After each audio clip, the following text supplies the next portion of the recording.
அன்பர்களே வணக்கம். இன்றைய தினம் 12/3/2026 வியாழக்கிழமை, மூலம் நட்சத்திரம்.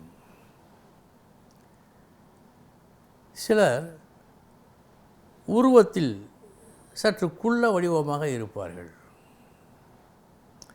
வளர்ச்சி குறைவு என்று அர்த்தம் அல்ல. சரியான சாப்பாடு இல்லை எனவே அப்படியும் சொல்ல முடியாது. ஏனென்றால் சாப்பாடே சரிவர இல்லாத குடும்பத்தில், ஏழ்மை குடும்பத்தில் பிறந்தவன் நெடு என்று வளர்கின்றான். எந்த விதமான பஞ்சமும் இல்லாமல் சௌகரியமாக அனைத்து வசதியும் பெற்றிருக்கும் பணக்கார வீட்டில் குள்ள வடிவினனும் இருக்கிறான். எனவே இந்த கருத்து எடுபடவில்லை. இங்கே ஜோதிட ரீதியாக இதற்கு வாய்ப்பு உண்டு என்று சொல்லுகிறது ஜோதிடம். அது என்ன என்பதையும் அதன் விளக்கத்தையும் சற்று ஆராய்ந்து பார்ப்போம். முடிவு உங்கள் கையில். ஒரு ஜாதகத்தில் மேஷம், விருச்சகம் இந்த வீடுகளில் செவ்வாய் இருக்க, இதிலேயே ஒரு நுணுக்கத்தை நாம் பார்க்கலாம். ஏதேனும் ஒரு லக்கணம் என்று இருந்தால் மேஷம், விருச்சகம் ஒரு ஸ்தானத்தை சொல்லும். என்றால் ஸ்தானம், ஆதிபத்தியம் மிக முக்கியம். இங்கே அது சொல்லப்படவில்லை. நோட் த பாயிண்ட்னு சொல்லுவார்களே, அதுபோல் இதை நீங்கள் குறித்து வைத்துக் கொள்ளுங்கள். மேஷம், விருச்சகம் இந்த இடத்தில் செவ்வாய் இருக்க, லக்கணத்தில் சனி இருக்க, மூன்றாம் வீட்டில் சுக்கிரன் இருக்க, குள்ள வடிவினன், குள்ள உருவம். இது எப்படி சாத்தியம்? தனது ஆட்சி வீட்டில் செவ்வாய் இருந்தால் செவ்வாயின் உள்தன்மை, சூட்சமத்தன்மை என்ன தெரியுமா? இறுக்கம். அந்த இறுக்கத்தால் தான் போருக்கு அருகதை படைத்த தசையின் இறுக்கத்தை அவன் அடைகிறான்.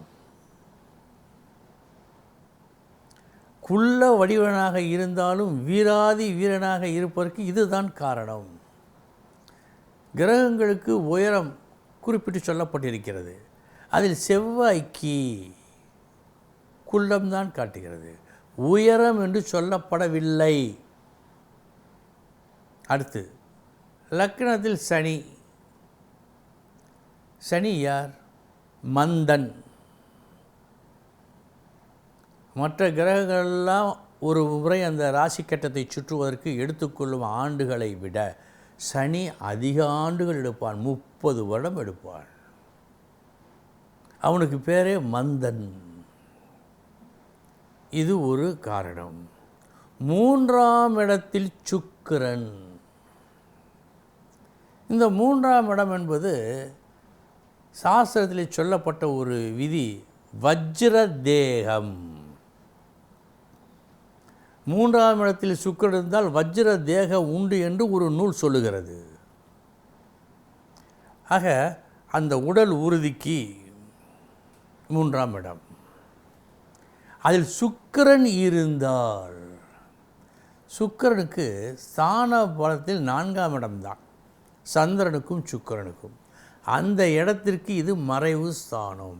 எனவே மிக அபிவிருத்தி உடலில் தர முடியாது. இவையெல்லாம் காரணங்கள். ஆக உடல் சிறுத்து காணப்படுவதற்கு கூட கிரகங்கள் தான் காரணம் என்று ஜோதிடம் சொல்லுகிறது. படித்ததை உங்களுக்கு சொல்லுகின்றேன். இது எதனால் இருக்கும் என்று ஆராய்ந்து அதன் விளக்கத்தையும் சொல்லியிருக்கின்றேன். இனி முடிவு உங்கள் கையில். இன்று பரணி, மிருகசீரிசம், புனர்பூசம், ஆயில்யம்,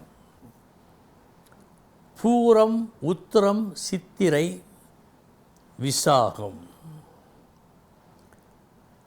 கேட்டை, உத்திராடம், அவிட்டம், ரேவதி. இந்த நட்சத்திரத்து அன்பர்களுக்கு யோகமான நாள். இந்த நட்சத்திரம் இன்று யோகத்தை கொடுக்கும். இந்த நட்சத்திரம் உடையவர்கள் அவர்களுக்கு யோக திசை நல்ல திசை நடந்தால் ஒரு நன்மையை கண்டிப்பாய் அனுபவிப்பார்கள்.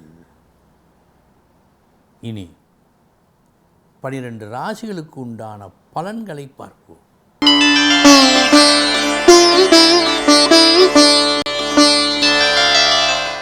மேசராசி அன்பர்களே, எடுத்துக்கொண்ட ஒரு காரியத்தை எப்படி முடிப்பது என்று தெரியாமல் நீங்கள் சற்றே தத்தளிக்கும் நாள் இந்த நாள்.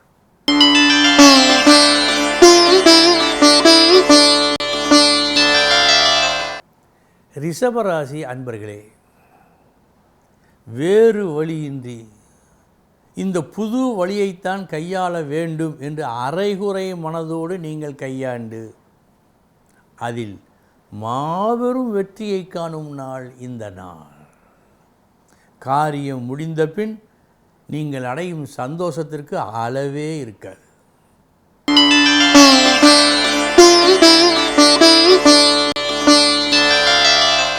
மிதுன ராசி அன்பர்களே, இன்றைய உங்களது முயற்சி பாராட்டு பெறும். இந்த முயற்சி உங்களுக்காக இருக்காது, அடுத்தவருக்காக இருக்கும்.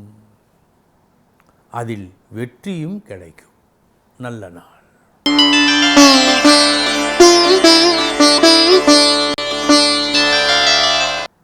கடகராசி அன்பர்களே,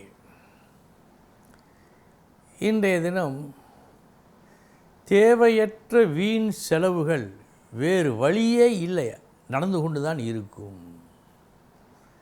தேவையற்ற பணச்செலவு ஆகும் நாள் இந்த நாள். சற்றே கவனம்.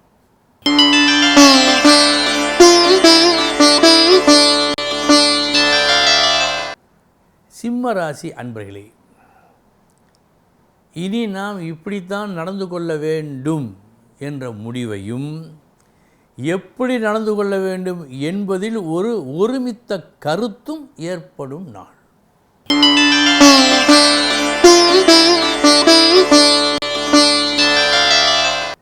கன்னிராசி அன்பர்களே, உங்களது முன்னேற்றத்திற்கு தடையாக இருக்கின்ற கலைகளை வெற்றிகரமாக நீங்கள் களையும் நாள் இந்த நாள்.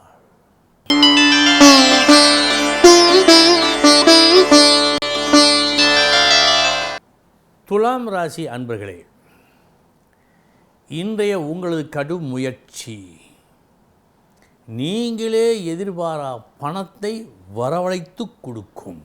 நல்ல நாள்.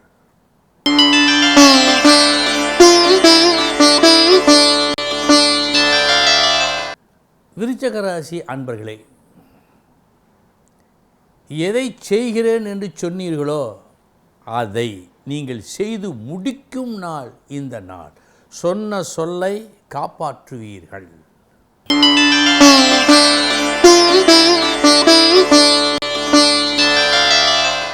தனுசு ராசி அன்பர்களே, இன்று உங்கள் கொள்கையில் இது நாள் வரை நீங்கள் கடைபிடித்து கொண்டு வந்திருந்த ஒரு கொள்கையில் ஒரு பெரும் மாற்றத்தை கண்டிப்பாய் நிகழ்த்துவீர்கள்.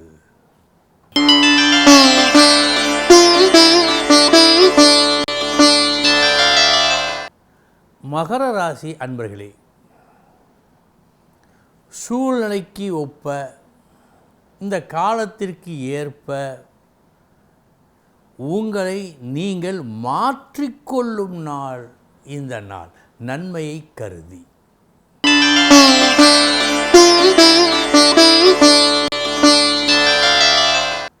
கும்பராசி அன்பர்களே, லாபம் மற்றும் பெரியவர்களுடைய ஆதரவு இரண்டும் கிடைக்கும். ஒரு நல்ல காரியத்தை நல்லபடியாக நல்லவர்களோடு சேர்ந்து முடித்து ஒரு நல்ல பெயரையும் எடுப்பீர்கள்.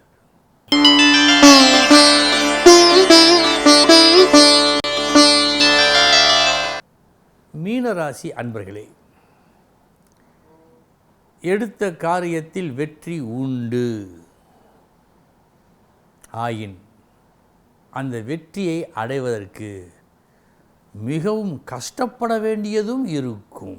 கஷ்டமும் உண்டு, வெற்றியும் உண்டு. அன்பர்களே, இதுவரை 12 ராசிகளுக்கு உண்டான பலன்களை பார்த்தோம். நாளைய தினம் முக்கிய செய்தியோடு சந்திக்கிறேன். வணக்கம்.